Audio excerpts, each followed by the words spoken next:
Do you have any examples maybe of times where if you looked at a data point in isolation, maybe it wasn't telling the story you wanted it to?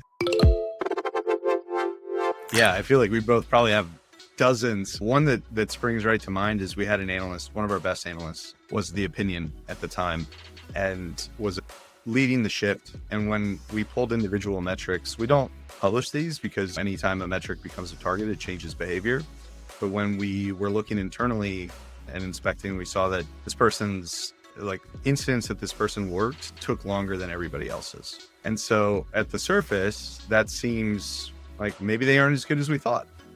And when we actually dug into the data, what we found is that they were declaring these incidents from low severity alerts within 10 minutes of starting their shift. And what this says is they're actually plucking out the bad things really quickly. But if we would have just reacted off of some scoreboard with everybody's MTTR on it, we would have assessed the person differently. So anytime that you look at some metric like that, you really have to inspect the data and understand all the other variables at play. I can think of another example where it was similar, very strong analyst, respected by everybody, but if you were to look at just their total alerts worked in isolation, it would be misleading. Be like, why was it so low?